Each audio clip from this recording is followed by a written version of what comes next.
Pero ngayon, late ako. Meron tayong gagawing topic. Medyo paos pa ako. Kagigising lang kasi. No? Meron tayong topic about sa ating doktrina. Isa-isahin lang natin para pag mayroon kayong gustong malaman, i-check nyo lang yung ating live, yung title na hinahanap ninyo para malaman nyo kung paano sumagot. Okay. So, ngayong araw na ito, ating simulan ng ating topic dito sa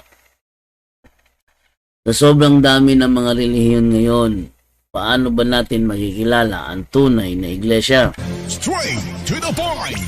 Live on the spot. On the spot. So, atin na simulan.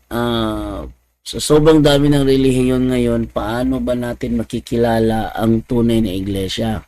Very simple lang. Very simple. Unang-una, ang founder. No?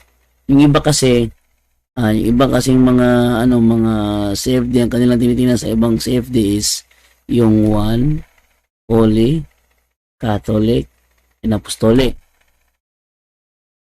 Pwede rin yun, no? Kasi yun naman talaga ang talagang normal na palatandaan. One, holy, Catholic, and Apostolic. Bakit one? Kasi ang iglesyang tinayo ni Kristo, isa lang. Isa lang. Hindi marami. Pangalawa, holy. Bakit? Banal ang iglesyang tinayo ni Kristo. Kaya kahit sabihin pa natin na may mga tarantadong membro, pero yung kanyang iglesia na nanatiling banal yun. Bakit? Ang founder kasi banal. Yun. Catholic. Bakit Catholic? Kasi siya ay laganap. Nagsimula sa first century, laganap na yun. Kaya kung meron kayong nakikitang iglesia ngayon dyan, ang liit-liit pa ng miyembro, hindi yan tunay na iglesia. Sasabihin lang ngayon, hindi ba nasa Bible, maliit lang sila kasi sa Bisaya kasi yan. Tawag sa Bisaya niyang gamayng panon. Ang basta Tagalog yung gamayng panon. Maliit lang daw sila sa Bible. Ngayon, anong taon na? Maliit pa rin? Hindi na maliit yung malaki na yun eh. Pangapat, apostolic. Bakit apostolic? Kasi sila ay nagsimula sa mga apostol. Yung mga unang membro kasi mga apostol. So yun ang mga palatandaan ginagamit ng mga CFD para patunayan na ang mga palatandaan tunay na iglesia. Pero sa akin naman, meron naman akong ibang paraan. Ibang paraan ko kasi ito ay based sa experience ko, based sa experience ko na mga encounters ko sa labas, sa field, mga palatandaan na hinahanap ko talaga. Tatlo. Sa ibang CFD, 4. One, holy, Catholic, Apostolic. Sa akin, 3 lang. Ano yon? Dapat ang founder si Jesus Christ lang. Siyang founder. Hindi pwede na iba ang founder. Siya lang. Ito pa naman si Darwin Butlay, kiniklaim niya na sila daw tatag daw ni Kristo, sila mga born again. Sila tatag ni Kristo, sila itatag ni Charles Parham. Katunayan yan, walang maipakita si Darwin Butlay kung sino ang naging pastor nila sa taong 300. Walang maipakita yan eh. Dahil wala pa sila noon. Taong 400, walang may pakita yan. Anong ginawa nyo nung panong ginagawang libro ang Biblia? Walang may pakitang sagot yan si Darwin Butlay. So, ang unang palatandaan para sa akin, sa tunay na iglesia, dapat si Jesus Christ ang founder. Diba, may nag-claim. Pag-trace mo, hindi pala siya ang founder. Peke na yun. Pangalawa, kailangan first century nagsimula. First century nagsimula.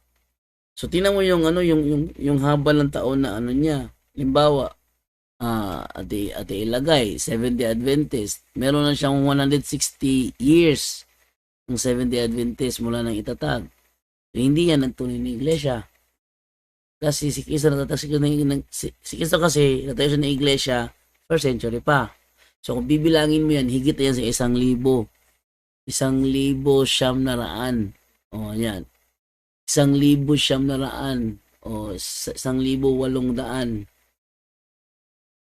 Diyan, ganyan nakahabang edad ng tunay na iglesia. Pero kung iglesia mo nasa 160 days lang, nasa mga 500 years lang, 160 years lang, ganyan ang iglesia mo, hindi yan ang tunay na iglesia, peke yan. At pangatlo, kailangan sa Jerusalem. Pag yung iglesia mo tinayo sa Battle Creek, Michigan, USA, peke yan. Pag yung iglesia mo tinayo sa Apalit, Pampanga, peke yan. Pag yung iglesia mo tinayo sa Punta Santa Ana, Manila, lalo peke yan. So, ano ba, ang dami kasi nagkiklaim sa panahon natin ngayon sa ating panahon. Dami nagkiklaim sila ng tunay na iglesia. Pero paano mo talaga matitrace ang tunay na iglesia? Eto. Pili ka lang doon sa dalawang paraan. Either doon ka sa one, Holy, Catholic, Apostolic, o dito ka sa paraan ko, founder, location being founded, at year being founded. Yan. So, yan ang mga palatandaan ko sa tunay na iglesia. Sinishare ko yan sa inyo para sakali na magamit ninyo sa inyo sa inyong pagtalakayan doon sa labas. Marami kasi nakikipagtalakayan doon sa labas, no? Marami nakikipagtalakayan doon at based on experience dati. Nung ako ay kaka-CFD lang kasi 7 Adventist ako galing eh. Kaka-CFD ko pa lang wala akong konti lang nalalaman ko. Akala ba naman na tuwing Bible study wala ako diyan. May mga panahon na nagdadrive ako ng tricycle. Ano ba sa Tagalog yung tricycle? Sa amin kasi sa Osamis kasi ang tawag namin doon tricycle. Sa ibang lugar yung tricycle pala motor. Sa amin kasi yung motor na may sidecar, ang tawag namin doon motor. Panawag motor ka. Motor ang tawag namin doon. Ang amin tricycle yung bike, malaking gulong bike. Yun tricycle namin. Osamis. Sa ibang lugar yung tricycle, sa ibang lugar motor eh. Motor yung tricycle sa ibang lugar. Live po ito ha, hindi po ito replay ha. Ito ay live. Ang oras natin ngayon is 6:27 in the morning. Straight to the point. Live. Okay. So yun ang naranasan ko sa nung ako ay nakakaano ko pa yung panahon na ako nag-CFD. Kasi hirap mag-CFD nung unang panahon. Kasi kalain mo ba naman yung mga kaibigan ko ang sa akin ang tingin nila, ang talas-talas na. Tingin pa lang parang hinihiwa na ako eh. Ngayon nga, ngayong August, punta ako sa Osamis. Magkita kami maliban kay William Uba. Hindi ko isasama doon si William Uba kasi si William Uba yung umadap sa akin noon. Pamilyang turing sa akin noon. At ganoon din ako sa kanya. Si William Uba, pero yung ibang sabadista na naging barkada ko, wala na, deadball na. Anong deadball? Hindi na ako pinapansin. Hindi ibig sabihin nun, hindi sila patay ha. Hindi na ako pinapansin, parang deadma na, deadma. So, hirap sa akin, no? Para sa akin kasi dati, ang palatandaan sa tunay na iglesia, para sa akin dati ha, kailangan Sabbath keeper. Yun ang aking iniisip noon nung ako SDA pa. Ang palatandaan sa tunay na iglesia, kailangan una Sabbath keeper. Pangalawa, kailangan sumusunod sa example ni Kristo. Example ni Kristo. Tuwing Sabado, nasa simbahan. Isa yun sa ano niya. Pero hindi pwede na ganun yung paraan. No? Try ko kaya mag-live sa Facebook. Kaya mag-live sa Facebook, baka sakali may makuha ko rito ng mga points. Okay. So, kaya ba? Kaya? Oy. Rotate. Yeah.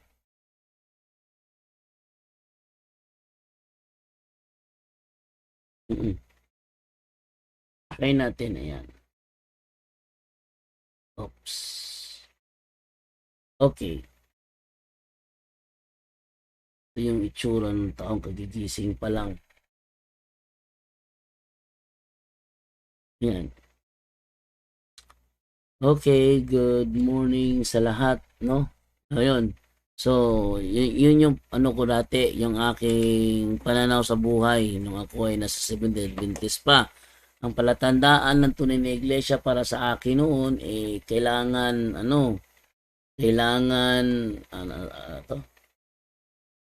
kailangan Sabbath keeper, pangalawa sumusunod sa practice ni Kristo, Sabbath keeping pa rin. Pangatlo, kailangan pinutupad yung 10 utos. Yun. Pang-apat, hindi kumakain ng baboy. Yun yung ko dati. Wait lang ha. Okay, yeah. Nuksan ko na. Ito yung pananaw ko dati nung ako ay nung ako ay Seventh-day Adventist pa noon. Yun ang mga palatandaan para sa akin. Pero inuunawa ko kasi kung sabihin natin aral ang batayan sa tunay na iglesia, kopyahan na ng aral kopyahan na. Daming kung sa pa, halimbawa, pagka Diyos ni Kristo, ang born again naniniwala, dalawa na kami tunay na iglesia. Pa? Ang baptist naniniwala, tatlo na kami tunay na iglesia niyan. Pa? Yung Mormons naniniwala, apat na kami tunay na iglesia niyan. Hindi batayan yung nililive ako sa Facebook. Kasi ang live ko ngayon kasi sa YouTube lang. Ko na rin sa Facebook, pero cellphone lang gamitin ko sa Facebook. Ngayon, hindi batayan ang aral. Kasi kung sa aral ka babatay, kopyahan na ng aral. Tingnan nyo yung si Eli Soriano, inamin niya bago siya namatay, na yung paniniwala niya sa title sa Papa Vicarius Filii namana niya kay Nicolas Perez. Si Nicolas Perez naman namana niya, dati siya member ng INC. Tapos yung INC naman namana naman niya doon sa Seventh-day Adventist. Kasi ang original na nagturo ng Vicarius Filii yung Seventh-day Adventist. So, yun ang nila. Narinig ako sa Facebook. Comment lang kayo kung narinig ko sa Facebook ha. Ngayon, yun ang mga akala ko dati palatandaan.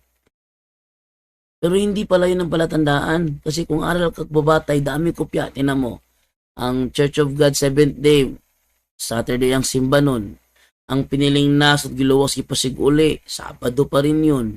Ang yung kay Archie Aniedes, Soldiers of Jesus Christ, Sabado pa rin yun.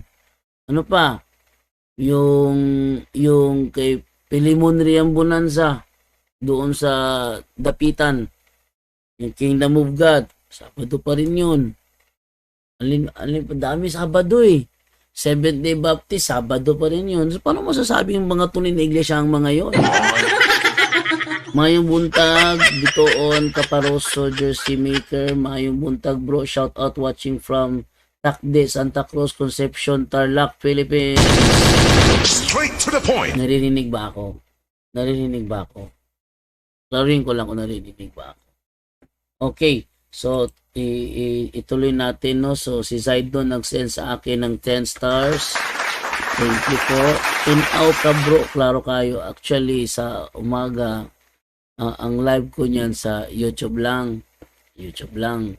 No, pero kung magla-live ako sa cellphone, sa Facebook, cellphone lang gamitin ko. Pero kung gusto niyo makita yung mga binabasa ko sa screen, nasa YouTube lang. Nasa YouTube. Okay. So continue tayo, no?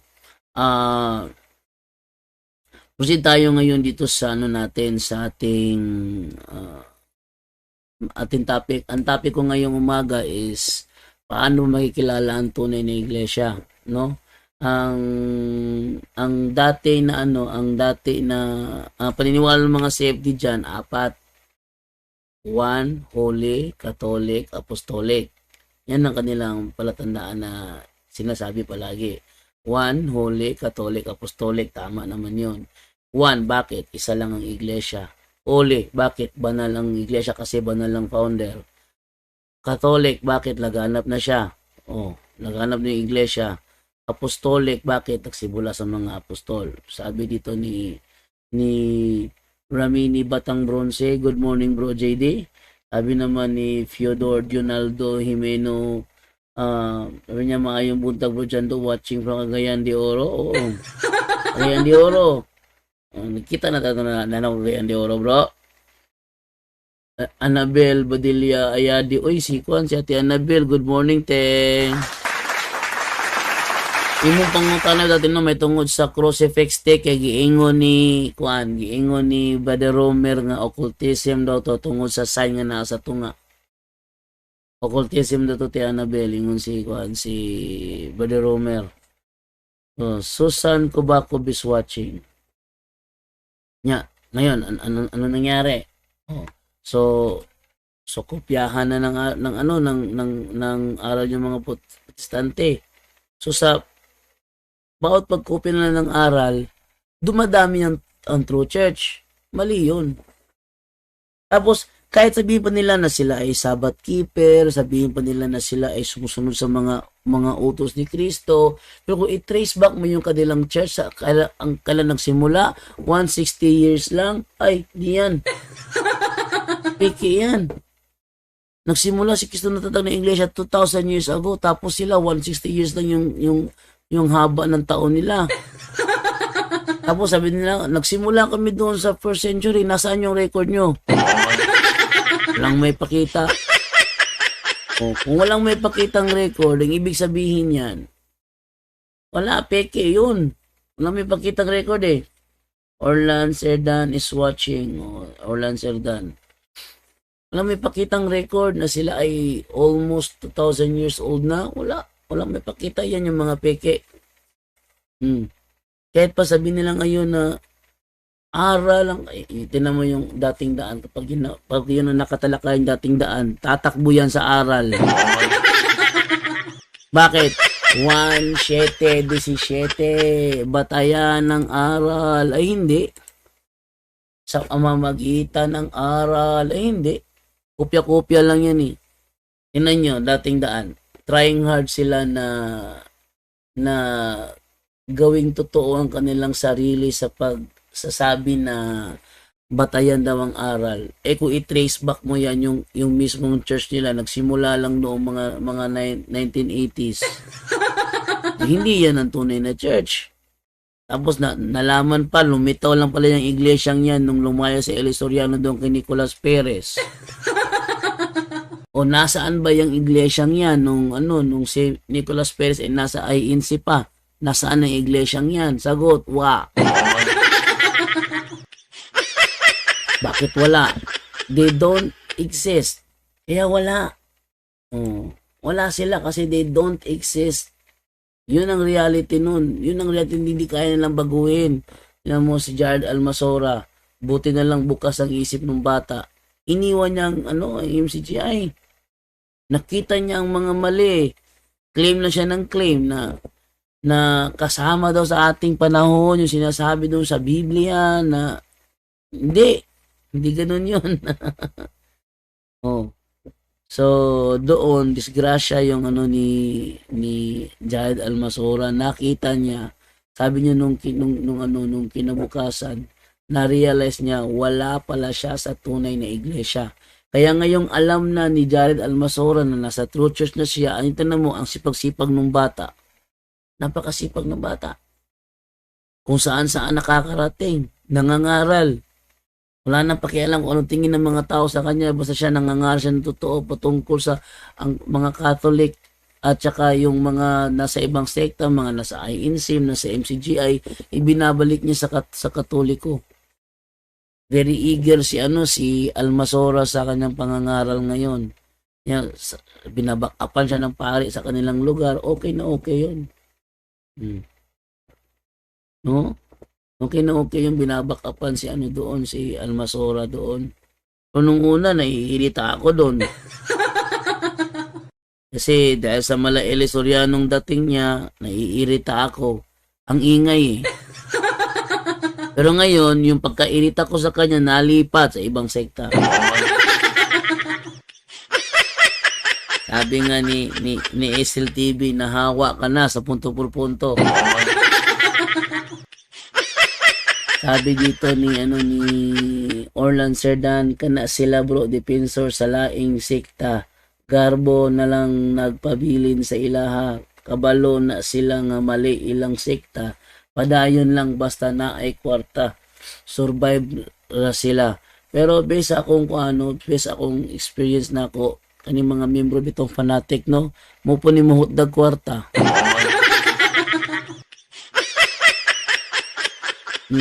Muni mo dag kwarta. Kaya nga naman, puro hatag simbahan, wala po yung natabang sila ha.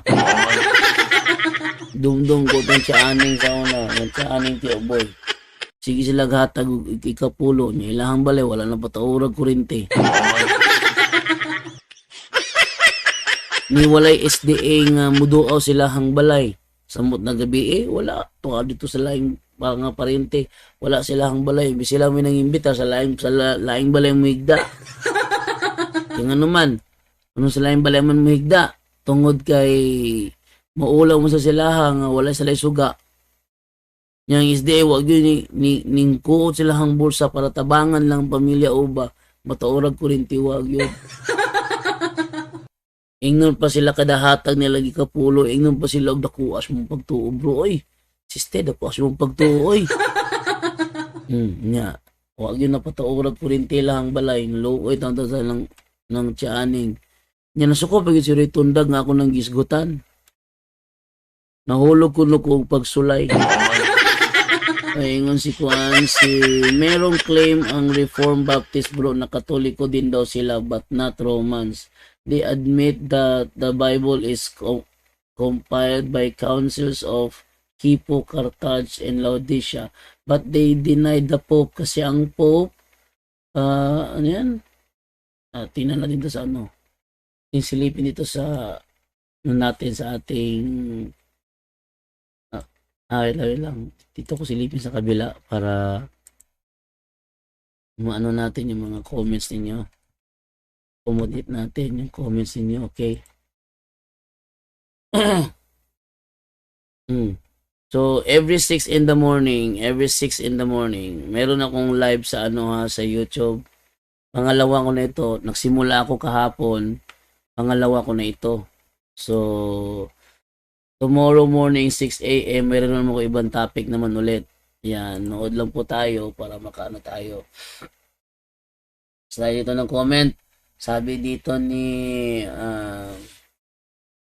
sino yun? Si merong claim ang Reformed Baptist bro na Katoliko din daw sila but not Romans. They admit that the Bible is compiled by councils of Hippo, Carthage, and Laodicea, but they deny the Pope kasi ang Pope lang daw ang tumawag sa kanila na Protestants during Reformation made by Luther's they are not Protestants daw, but accused Protestants by the RCC. Nakakatawa claim nila, bro, puro kwento, Katoliko na din daw sila. And they don't attack Catholics daw kasi kasama daw natin sila. Gusto lang nila ibalik tayo sa turo ng Biblia. Matindi pa naginip ng mga Reformed Baptist ngayon, bro. Pag Katolikong walang alam, talagang nadidenggo nila. Nakakausap po ba sila personal, bro? Nakakausap sa personal? Kung sila nakakausap mo ng personal, ito ay paabot mo sa kanila na sasabihin ko sa iyo, ha? Ito ay paabot mo sa kanila. Unang-una, sino ang nag-imbento ng termino Katoliko? Sino ang nag-imbento ng termino Katoliko? Ang nag-imbento ng termino Katoliko ay si Bishop Ignatius of Antioch. Bakit inimbento ni Bishop Ignatius of Antioch ang pangalang Katoliko? Bakit niya inimbento at in-apply sa iglesia? Ito ang sagot ni Bishop Ignatius. Yan. Ating silipin dito, ha. Catholic. Dito tayo sa... Ano ba ang reason ni Bishop Ignatius? Bakit niya pinangalan ng Catholic ang iglesia? Kung ating babasahin dito sa Roman Catholicism by Reverend Edward Taylor, sa mga gustong makakita ng binabasa ko, ito ay nasa YouTube channel po natin.